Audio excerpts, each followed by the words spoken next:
ഒരു വ്യക്തിയുടെ ജീവിതം ആ വ്യക്തിയുടെ മേലുള്ള ദൈവപ്രസാദത്തിലാണ് സ്ഥിരപ്പെട്ടിരിക്കുന്നത്.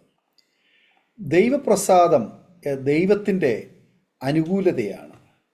ദൈവപ്രസാദം ലഭിക്കുമ്പോൾ അയാൾക്ക് ദൈവത്തിൽ നിന്നും പ്രത്യേകമായ കൃപയും സഹായവും അംഗീകാരവും പരിഗണനയും പ്രീതിയും ലഭിക്കുന്നു. ദൈവപ്രസാദത്തിൻ്റെ ഉറവിടമാണ് ഓരോ പ്രഭാതത്തിലും സൂര്യൻ ഉദിച്ചുയർന്ന് പ്രകാശം പരത്തുന്നത് പോലെ ദൈവത്തിൻ്റെ നന്മയും പ്രസാദവും തൻ്റെ ജനത്തെ ഫലമുള്ളവരും പുഷ്ടിയുള്ളവരും ആക്കി തീർക്കുന്നു. യഹോവയായ ദൈവം സൂര്യനും പരിചയമാകുന്നു. യഹോവ കൃപയും മഹത്വവും നൽകുന്നു. നേരോടെ നടക്കുന്നവർക്ക് അവൻ ഒരു നന്മയും മുടക്കുകയില്ല. 84 സങ്കീർത്തനം അതിൻ്റെ 11 വചനം. ദൈവപ്രസാദത്തെക്കുറിച്ച് ആദ്യം പ്രസ്താവിച്ചിരിക്കുന്നത് ഹാബേലിൻ്റെ ബലിയിലാണ്. ഹാബേലും ആട്ടിൻകൂട്ടത്തിലെ കടിഞ്ഞൂലുകളിൽ നിന്ന് അവയുടെ മേധസ്സിൽ നിന്ന് തന്നെ ഒരു വഴിപാട് കൊണ്ടുവന്നു. യഹോവ ഹാബേലിലും അവൻ്റെ വഴിപാടിലും പ്രസാദിച്ചു. ഉൽപ്പത്തി പുസ്തകം 4 അതിൻ്റെ 4 വചനം. ഹാബേലിൻ്റെ യാഗം വിശിഷ്ടമായതും അത് വിശ്വാസത്താൽ ഉള്ളതുമായിരുന്നു. കയീൻ്റെ യാഗത്തിൽ ഇത് രണ്ടും ഉണ്ടായിരുന്നില്ല. എന്നാൽ വിശ്വാസം കൂടാതെ ദൈവത്തെ പ്രസാദിപ്പിക്കാൻ കഴിയുന്നതല്ല. ദൈവത്തിൻ്റെ അടുക്കൽ വരുന്നവൻ ദൈവം ഉണ്ടെന്നും തന്നെ അന്വേഷിക്കുന്നവർക്ക് പ്രതിഫലം കൊടുക്കുന്നു എന്നും വിശ്വസിക്കേണ്ടതല്ലോ. ഇബ്രായർക്ക് ലേഖനം 11 അതിൻ്റെ 6 വചനം. നോഹയോട് ദൈവത്തിന് പ്രസാദം തോന്നി. കാരണം എന്താണ്? അന്ന് ഭൂമിയിൽ ജീവിച്ച സകലരും ദൈവപ്രസാദം നഷ്ടമാക്കി ജീവിച്ചു. നോഹ നീതിമാനും തൻ്റെ തലമുറയിൽ നിഷ്കളങ്കനുമായിരുന്നു. നോഹ ദൈവത്തോടുകൂടെ നടന്നു.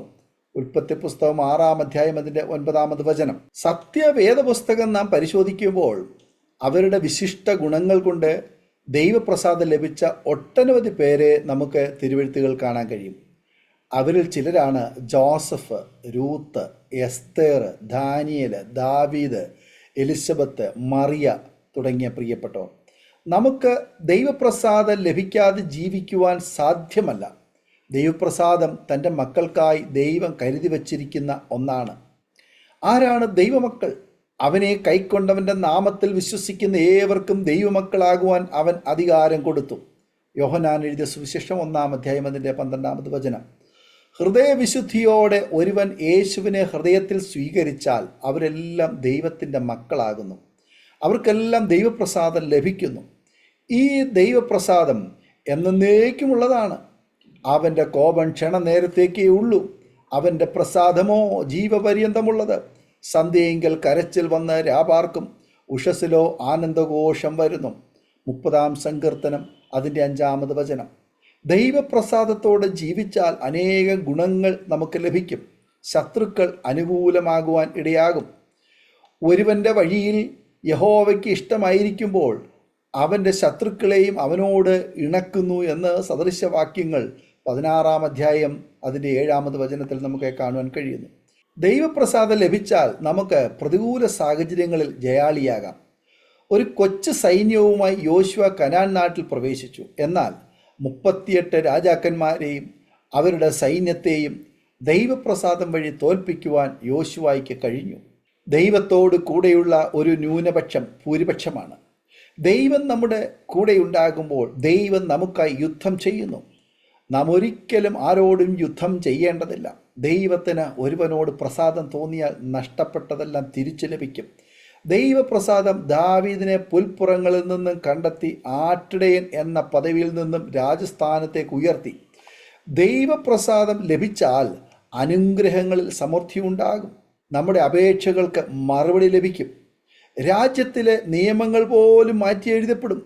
പ്രത്യേകമായ സംരക്ഷണം നമുക്ക് ലഭിക്കുവാനിടയായിത്തീരും. വിശ്വാസത്തിൽ ദൈവസന്നിധിയിലേക്ക് കടന്നു വരുന്നവർക്കെല്ലാം ദൈവപ്രസാദം ലഭിക്കുന്നു. ദൈവപ്രസാദം ലഭിക്കുവാൻ യേശുവിനെ പോലെ വളരുക, മറിയത്തെ പോലെ താഴ്മ ധരിക്കുക. അതുകൊണ്ട് അവൻ തക്ക സമയത്ത് നിങ്ങളെ ഉയർത്തുവാൻ ദൈവത്തിൻ്റെ ബലമുള്ള കൈക്കീഴിൽ താണിരിപ്പീൻ. 1 പത്രോസിൻ്റെ ലേഖനം 5 അതിൻ്റെ 6 വചനം. ദൈവപ്രസാദം ലഭിക്കുവാൻ എപ്പോഴും പ്രാർത്ഥിക്കുക, ദൈവത്തോട് വിധേയപ്പെടുക, മറ്റുള്ളവരോട് കരുണ കാണിക്കുക, എപ്പോഴും സകലത്തിലും സ്തുതിയും നന്ദിയും കരയറ്റുക. ഇതിലെല്ലാം ഉപരി സ്വർഗീയ ജ്ഞാനം പ്രാപിക്കുക, വചന ഹൃദയത്തിൽ സൂക്ഷിക്കുക, ദൈവരാജ്യത്തിൻ്റെ വ്യാപ്തിക്കായി പ്രവർത്തിക്കുക, അപ്പോൾ ദൈവം നമ്മിൽ പ്രസാദിക്കും. മുമ്പേ അവൻ്റെ രാജ്യവും നീതിയും അന്വേഷിപ്പീൻ, അതോടുകൂടി ഇതൊക്കെയും നിങ്ങൾക്ക് കിട്ടും. മത്തായി സുവിശേഷം 6-33 ഈ വചനങ്ങളാൽ ദൈവം നമ്മെ അനുഗ്രഹിക്കുമാറാകട്ടെ. ആമേൻ.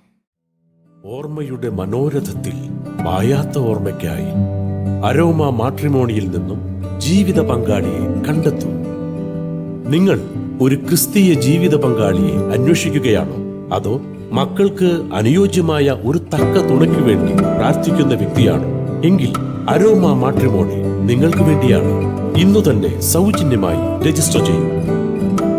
അരോമ മാട്രിമോണിയുടെ പ്രത്യേകതകൾ: രജിസ്ട്രേഷൻ തികച്ചും സൗജന്യം.